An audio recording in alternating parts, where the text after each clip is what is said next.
दोस्तों, अगर आप हमारे चैनल पर पहली बार आए हैं तो जल्दी से नीचे मौजूद सब्सक्राइब का बटन दबा दो और उसके साइड में बेल आइकन भी दबा दो, क्योंकि हम आपके लिए लेकर आते हैं मोटिवेशनल वीडियोस, ट्रेनिंग वीडियोस और हर वो जरूरी जानकारी जो आपको अपने नेटवर्क मार्केटिंग बिजनेस को बिल्ड करने के लिए चाहिए होती है।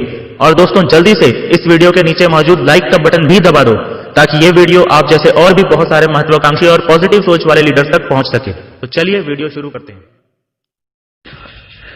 नमस्कार दोस्तों, आज मैं आप लोगों को एक बहुत ही इंपॉर्टेंट सवाल का जवाब देने वाला हूं, जो सवाल आपके मन में कई बार उठता है कि क्या नेटवर्क मार्केटिंग एक लीगल बिजनेस है।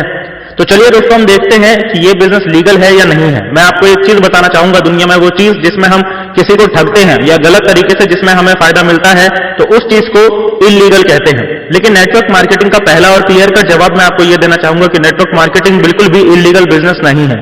क्यों? क्योंकि नेटवर्क मार्केटिंग एक advance form of distribution system है। डिस्ट्रीब्यूशन सिस्टम मतलब जब कोई सामान मैन्युफैक्चरर बनाता है तो उसे कंज्यूमर के पास पहुंचाना होता है, तो वो जिस सिस्टम को फॉलो करता है उसे हम डिस्ट्रीब्यूशन सिस्टम कहते हैं। दोस्तों, ट्रेडिशनल डिस्ट्रीब्यूशन सिस्टम के थ्रू एक सामान को पहुंचाने के लिए कई सारे मिडिलमैन का सहारा लिया जाता है, जैसे कि होलसेलर, रिटेलर, और इसके अलावा सबसे मोटा पैसा जो कि मैन्युफैक्चरर खर्च करता है वो है उस प्रोडक्ट के प्रमोशन के ऊपर, जिसको हम एडवर्टीजमेंट या कॉमर्शियल्स भी कहते हैं। लेकिन नेटवर्क मार्केटिंग में ये सारा खर्चा कंपनी बचा लेती है, मैन्युफैक्चरर इसे बचा लेती है, क्योंकि ये एक नए सिस्टम के थ्रू उन्हीं प्रोडक्ट्स को कंज्यूमर्स के पास पहुंचाती है।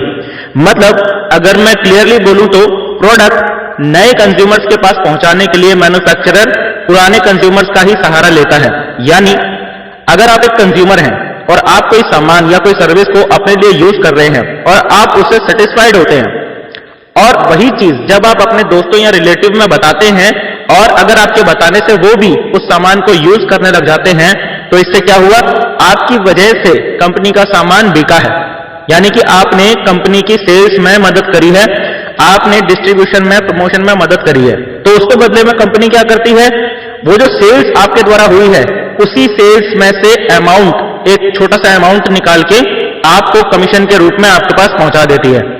और इसका दूसरा फायदा क्या होता है कि मान लीजिए आप टीम बना लेते हैं, तो जो पूरा सिस्टम आपकी टीम में काम करता है या आपके द्वारा लाए हुए कंज्यूमर्स के द्वारा काम करता है, तो उसका भी कुछ ना कुछ परसेंटेज आपको मिलता रहता है।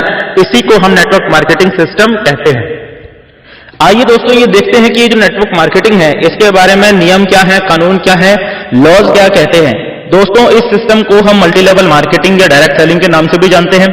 जैसे कि मैं आपको बताना चाहूंगा, काफी सारा रिसर्च किया है इस पर कि वर्ल्ड वाइड इसके ऊपर क्या नियम है, क्या कानून है, क्या लॉज है, लेजिस्लेशंस क्या है। दोस्तों, कुछ कंट्रीज में एज यूजुअल इसको किसी भी दूसरे फर्म जैसे मार्केटिंग है उसी की तरह कंसीडर किया जाता है, लेकिन कई सारी कंट्रीज हैं जहां इसको एक डिफरेंट बिजनेस मानकर इसके लिए स्पेसिफिक लॉज बना रखे हैं, स्पेसिफिक कानून बना रखे हैं। दोस्तों, जैसे कि अगर हम कुछ कंट्रीज का नाम लें, खासतौर पर बड़े बड़े कंट्रीज जो इकोनॉमिकल रिच हैं, जिसमें से एक कंट्री का नाम मैं लेना चाहूंगा जो इंडिया से बहुत छोटा है लेकिन आज के टाइम में डायरेक्ट सेल्स और नेटवर्क मार्केटिंग में काफी आगे पहुंचा हुआ है, वो है मलेशिया। मलेशिया में ये कंप्लीटली नेटवर्क मार्केटिंग एक स्पेशल एक्ट, स्पेशल लेजिस्लेशन के थ्रू रन होती है। मतलब नेटवर्क मार्केटिंग को गवर्न करने के लिए एक स्पेशल लॉ बनाया गया है जो है डायरेक्ट सेल्स एक्ट। समझ में आया? उसी तरह अगर हम यूएसए की बात करें तो नेटवर्क मार्केटिंग इंडस्ट्री में आज की डेट में जो सबसे ज्यादा सेल है, यानी सबसे ज्यादा आज के टाइम पे लोग जो इस इंडस्ट्री में काम कर रहे हैं वो है यूएसए, यानी अमेरिका। और यूएसए में ये जो चीजें हैं ये गवर्न होती हैं उनके फेडरल लॉज के अंदर, जैसे कि FDS rules, food drugs and cosmetic act, और कॉमर्शियल प्रैक्टिसेस रेगुलेशंस। दोस्तों, उनकी कंट्री में नेटवर्क मार्केटिंग में वही रेगुलेशंस एप्लीकेबल होती हैं जो रेगुलेशंस किसी दूसरे कॉमर्शियल बिजनेस के लिए एप्लीकेबल होते हैं। अब बात करते हैं सिंगापुर की। सिंगापुर में ये पूरा बिजनेस जो है एक पर्टिकुलर ऑर्डर के थ्रू गवर्न होता है, जिसका नाम है multi level marketing and pyramid selling excluded schemes and arrangement order 2000। ये एक पर्टिकुलर ऑर्डर है जिसके थ्रू ये पूरी इंडस्ट्री गवर्न होती है, नेटवर्क मार्केटिंग गवर्न होती है। नेटवर्क मार्केटिंग के सारे बाई लॉज, रूल्स, रेगुलेशंस इसी लॉ के अंदर फ्रेम्ड है। दोस्तों, अगर चाइना की बात करें तो चाइना ने इस इंडस्ट्री के ऊपर बुरा टाइम भी देखा है और अच्छा टाइम भी देखा है। 1998 तक इस बिजनेस को चाइना में लीगल बिजनेस कंसीडर किया जाता था, बट 1998 में इस सिस्टम को फॉलो करते हुए एक नए सिस्टम की शुरुआत हुई जो इलीगल तरीके से पैसे कमाता था, जिसे हम पिरामिड स्कीम्स कहते हैं। और इस स्कीम की वजह से 1998 में चाइना में मल्टी लेवल मार्केटिंग और नेटवर्क मार्केटिंग को बैन कर दिया गया था।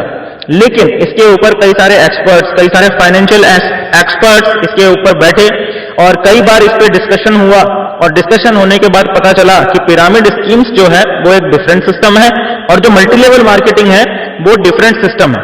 इसके बाद ये जो कंप्लीट डिस्कशन और एनालिसिस है वो मिनिस्ट्री ऑफ कॉमर्स के पास रखी गई थी और मिनिस्ट्री ऑफ कॉमर्स द्वारा 11 दिसंबर 2004 को दोबारा से चाइना में नेटवर्क मार्केटिंग को लीगल डिक्लेयर किया गया था और उस दिन से लेकर आज तक चाइना में इस बिजनेस को लीगल बिजनेस कंसिडर किया जाता है।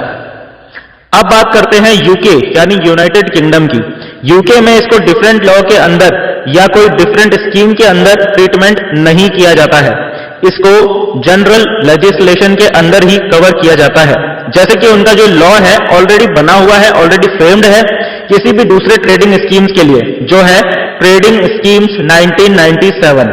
इसी के अंदर ही मल्टी लेवल मार्केटिंग कवर होती है और खास करके यूके के अंदर जो डीएसए है, डायरेक्ट सेल्स एसोसिएशन, उसका एक कोड ऑफ प्रैक्टिस है और उसी के थ्रू पूरी इंडस्ट्री गवर्न होती है। और डीएसए का ये जो कोड ऑफ प्रैक्टिस है उसको डायरेक्टर ऑफ ट्रेड अफेयर्स ने सन 1987 में कंफर्म किया था, या कहूं उसके ऊपर ठप्पा लगाया था कि हाँ जो code of practice, code of conduct frame किया गया है वो बिल्कुल ठीक है।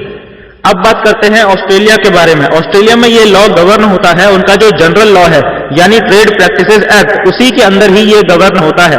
और खास बात यह है कि ऑस्ट्रेलिया में एक हिस्टोरिकल जजमेंट हुआ था, उसके बाद नेटवर्क मार्केटिंग ऑस्ट्रेलिया में बहुत अच्छे से लीगलाइज हो गई थी। उस जजमेंट का नाम मैं आपको यहां पर जरूर बताना चाहूंगा, Australian communication network private limited versus Australia competition and consumer commission. यहां पर कोर्ट ने ये हेल्ड किया था कि पिरामिड स्कीम्स और मल्टी लेवल मार्केटिंग पूरी तरह से दो डिफरेंट चीजें हैं और multi level marketing completely legal है, पिरामिड स्कीम्स कंप्लीटली इलीगल है।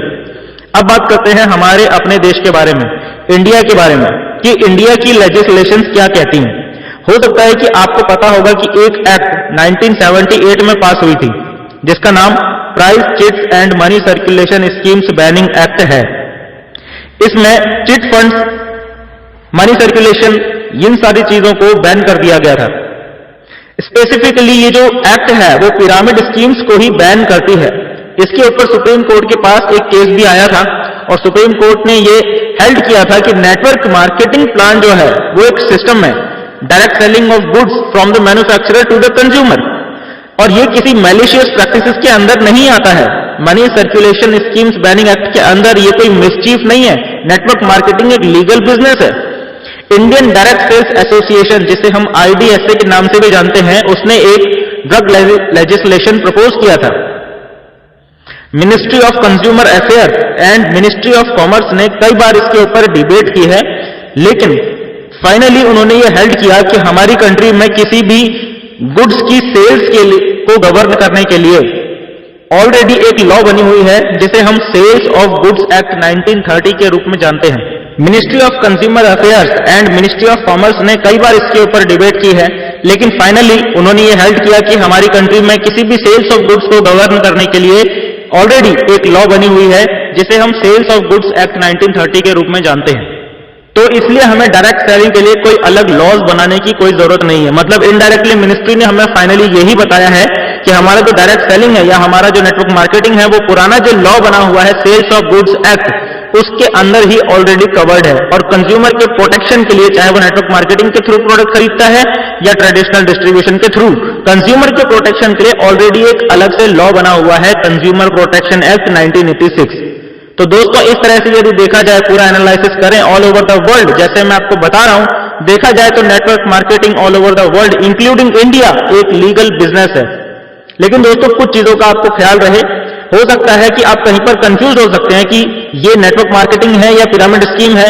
तो दोस्तों नेटवर्क मार्केटिंग सिर्फ वही है जहां प्रोडक्ट्स को, सर्विसेज को आप प्रमोट करते हैं और आपका कमीशन डिपेंड करता है कि आपने कितने लोगों तक इसको प्रमोट किया है और कितने लोगों ने इसे यूज किया है। और दोस्तों अगर आपकी इनकम इन सारी चीजों के ऊपर डिपेंड नहीं करती है, मतलब आपकी इनकम कहीं से भी आ सकती है, कैसे भी आ सकती है, कभी भी आ सकती है, चाहे सामान बिक रहा है तब भी आ रही है, नहीं बिक रहा है तब भी आ रही है, सिर्फ लोग जुड़ने पर आपको कमीशन मिल रहा है यदि, तो दोस्तों ये एक पिरामिड स्कीम है और इससे बच के रहिएगा।